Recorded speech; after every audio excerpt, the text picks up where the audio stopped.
Assalamualaikum warahmatullahi wabarakatuh. Di sini saya akan menjelaskan tentang review jurnal rekayasa bahan alam yang telah saya buat. Latar belakang dari pembahasan kali ini adalah dampak paparan jangka panjang PB2+ menurut WHO 2021, yaitu yang pertama gangguan saraf, kerusakan ginjal, penurunan kecerdasan, dan anemia. PB2+ sendiri atau yang kita sebut timbal adalah logam berat yang sangat toksik, persisten, dan mudah menyebar dalam ekosistem perairan. Menurut WHO, maksimal Pb yang ada di lingkungan atau dalam perairan adalah 10 mikrogram per liter.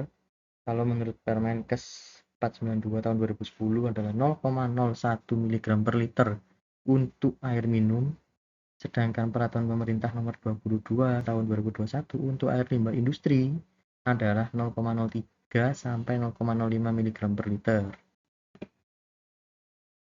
Dari hal tersebut, kita membutuhkan sebuah solusi. Perkenalkan, saya Iran Prasetya dengan NPM 08 2025 1811025 dari Prodi Teknik Kimia Fakultas Teknologi Industri, Institut Teknologi Aditama Surabaya. Di sini saya memberikan sebuah solusi, yaitu kajian bahan alam teraktivasi sebagai adsorben ramah lingkungan untuk penyerapan ion timbal Pb2+ pada limbah cair. Metode penulisan dari jurnal ini atau review ini adalah yang pertama mencari literatur dari Scopus, Web of Science, PubMed, dan lain sebagainya. Kemudian data diekstrak, dibedakan menjadi jenis adsorbennya seperti apa, konsentrasi Pp12-nya berapa, efisiensi penghilangannya berapa, waktu kontaknya berapa, dan dianalisis untuk metode statistiknya bagaimana, koefisien korelasinya gimana. Setelah itu baru dibandingkan peringkat kapasitas adsorpsinya dan pemodelan isoterm atau kinetikanya. Setelah kita sudah mendapatkan hasil perbandingan, kita langsung menemukan dua hal, yaitu kesimpulan. Yang pertama, adsorben optimalnya itu yang mana, faktor-faktor kunci yang mempengaruhi yang mana juga, dan kemudian kita bisa merekomendasi untuk future prospect atau rekomendasi masa depan, adsorben termodifikasi, studi skala besar, atau aplikasi pada limbah yang nyata.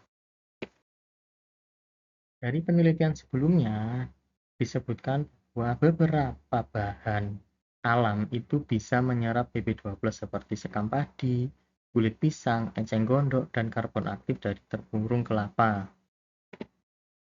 Jenis adsorben terbagi menjadi dua secara umum, yaitu yang pertama bioadsorben atau adsorben dari bahan alam, berasal dari biomasa seperti limbah pertanian, kulit buah, rumput, kerang, dan lain sebagainya.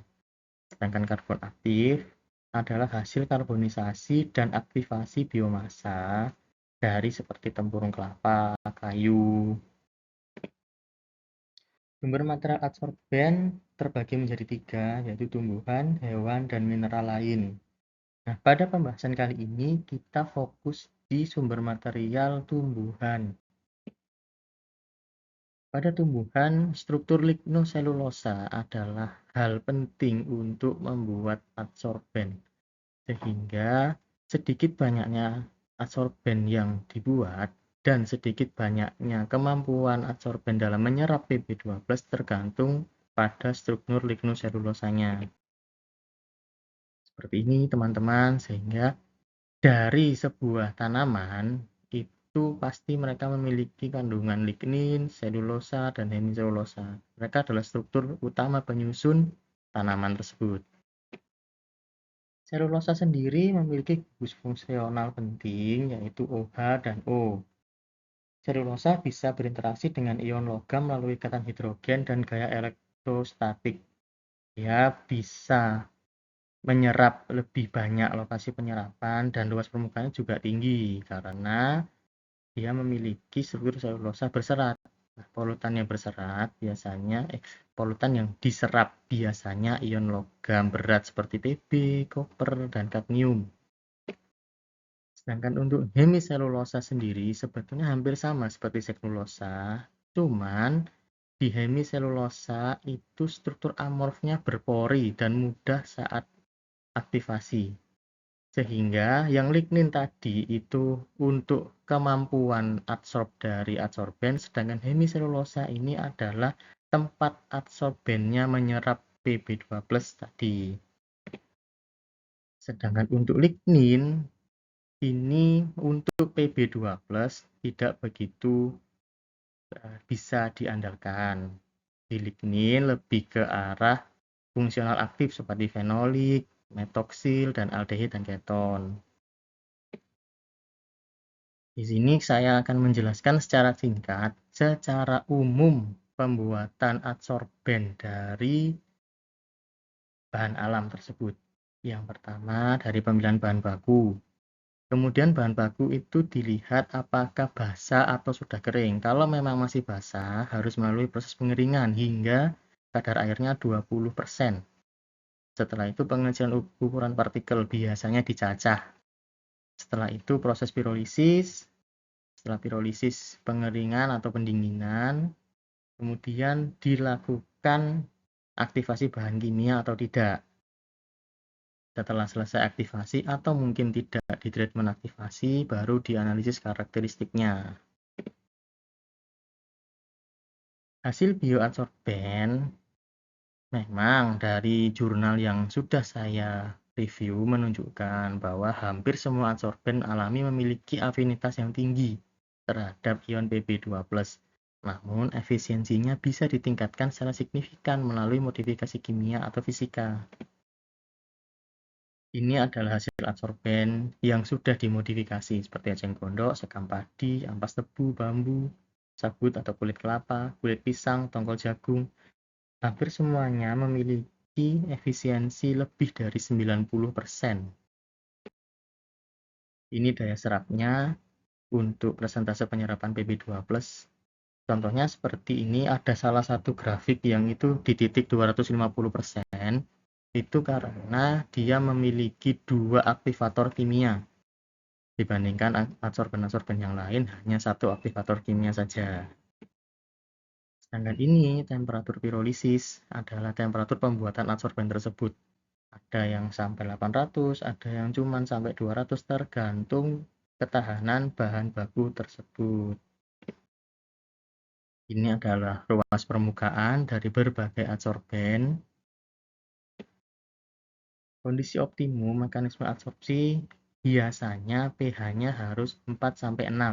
Pada pH rendah, ion H+ itu bersaing dengan Pb, sedangkan pada pH tinggi dapat terjadi presisipasi. Jadi harus distandarkan di pH 4-6 ya teman-teman. Jangan terlalu asam dan juga jangan terlalu basah. Untuk future prospeknya bisa dioptimasi skala pilot atau industri karena bahan alam ini sangat-sangat prospek sekali untuk masa depan, di mana yang sekarang mungkin menjadi limbah industri, misalkan seperti sekam padi atau yang lainnya, itu bisa dipakai untuk adsorben dan memiliki nilai jual yang jauh lebih tinggi. Kesimpulannya bahwa dari limbah pertanian yang biasa kita buang, itu ternyata masih bisa dimanfaatkan sebagai adsorben atau benda yang bisa membantu untuk merawat lingkungan kita menjadi lebih baik. Untuk ide penelitian selanjutnya, saya memiliki ide yaitu prinsip sinergi material dengan menggabungkan eceng gondok dan sekam padi.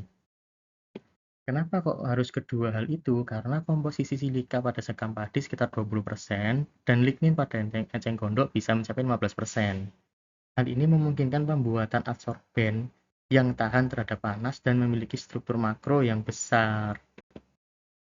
Terima kasih kepada Bu Eka Cahya Mulyawati selaku dosen dan berbagai tim yang memberikan arahan dan dukungan selama penyusunan artikel tersebut.